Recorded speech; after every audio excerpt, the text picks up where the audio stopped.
You know, of all of the celebrity comparisons I've gotten over my lifespan, there have been many basic blonde guys with glasses, if you don't know I wear glasses, and there have been the occasional good one. The best celebrity comparison that I've ever gotten was the guy from The Breakfast Club. Anthony Michael Hall, that's his name. Like, I mean, you look at this picture, just slap some sunglasses on, and that's me. So okay, that one's pretty accurate.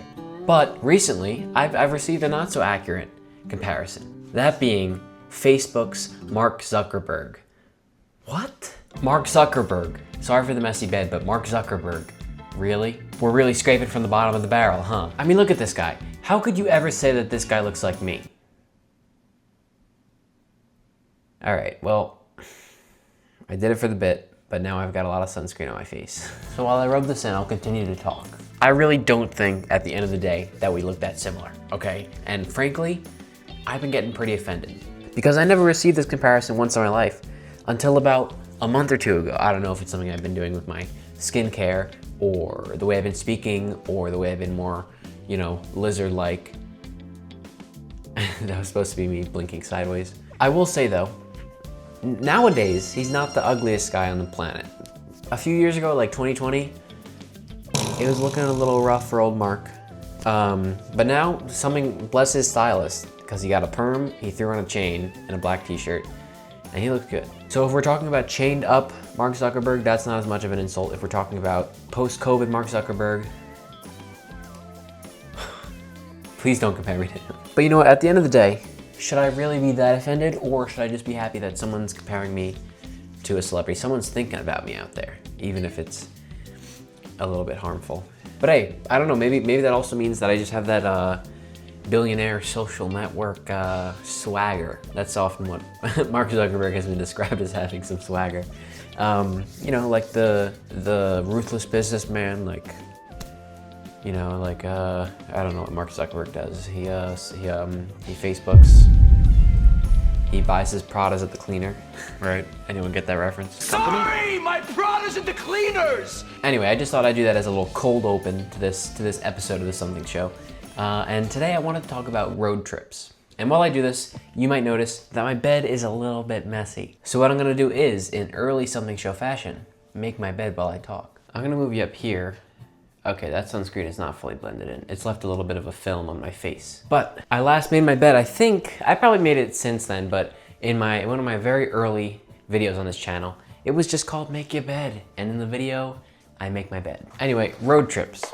You know, I've been on my fair share of road trips back in my day, but never as the driver. I was always the passenger. You know, you can sleep, you can play games, you can watch whatever you want on your phone as long as you have service. Unless you want to download a season of a show on your iPad or whatever. In that case, you get about 3 of those episodes. Has that ever worked for anyone else? I've never successfully downloaded a couple of episodes onto my iPad. I don't know. I've never actually done the driving on the road trip. And once I started to be able to drive, I did like a little 30-minute stint. When I did that, I was with my parents and I almost got hit by a semi-truck. But that wasn't fully my fault. It was partially the semi's fault, but mostly mine. But now that I'm at college, I actually have a car. I have a car with me, so if I need to, I can take it on a road trip and get on home. So it's only been since I got into college that I started actually going on my own road trips. And frankly, I was a little bit nervous because me, as you know, I might come off on this channel as someone who's got it all together. Someone who's just really got it all figured out.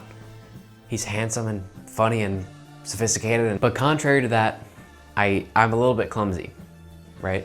But when I was learning to drive, it was a little bit difficult. Actually, no, I don't want to say that. What happened was, when I was learning to drive, I was nervous that it would be difficult because I am a pretty forgetful person. And to make matters worse, I took driver's ed in the middle of Brooklyn, New York City. I'm from New York City, not to brag or anything.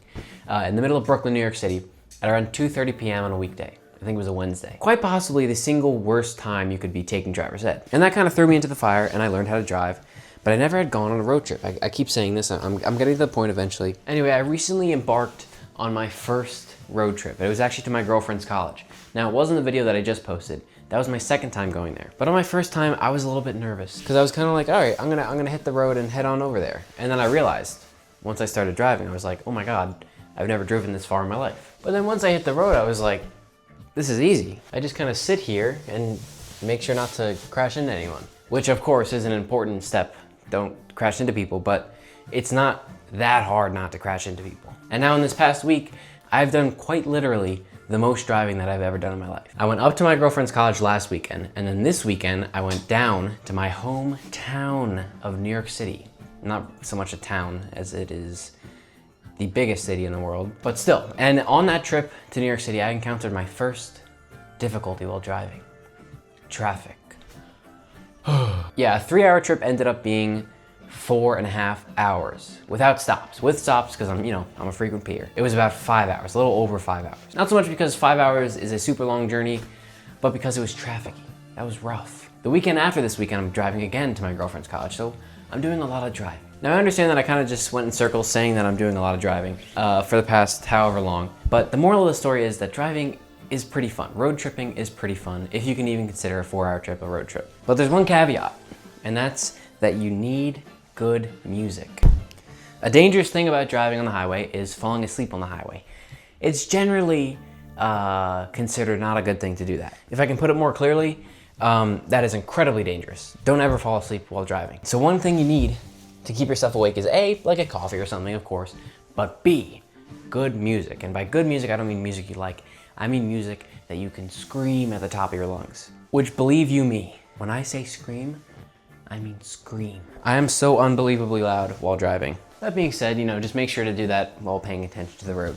That's important. If you've been watching the channel for a while, you might know that I'm a fan of the show How I Met Your Mother. And in this show, there's one of the greatest road trips of all time. It's between Ted and Marshall. They go on there. It's the 100,000th mile trip, and the only song they can play is the 500-mile song. I'm sure you know it. I will walk 500. And the whole thing about that road trip is that the only song they're able to play in the car is that song. And while no, I don't play only that song when I go on road trips, that is the standard for how I should be singing on a road trip. Because if I'm gonna be stuck on a road for however long, whether that be 3 hours or 5 hours or a million hours, I need some good songs. But you know what? That's just what one simple yet sophisticated man who does not look like Mark Zuckerberg has to say. I still can't believe I've been getting compared to him. I mean, honestly, Mark, if you're out there, you're watching this, I apologize. I don't mean this as like a diss or anything. Like, me and you are boys, of course, but I don't think I look anything like you. Maybe like a Chris Hemsworth or a Liam's Hemsworth, is that his name? Or the third one, Luke Hemsworth. Or the fourth, most people don't know about this one, Johnny Hemsworth. But listen, I guess it's like what I always say. There's nothing like talking about road tripping and your celebrity comparisons at the same time. All right, and look at that. Fully made bed. The little stuffed animal dinosaur is my buddy Jerome. The only downside about this is that in about 45 minutes, I'm gonna mess up this bed again. But better late than never, I say. And it's better late than never for you to subscribe to this channel. You can click right here to subscribe, or you can check out my main channel right here with this video. It's a great one, and I think that you're gonna love it. I'll be back in a few days, everyone. Bye-bye. I don't look like old, what's his face, Mark Zuckerberg over there, okay? Please stop.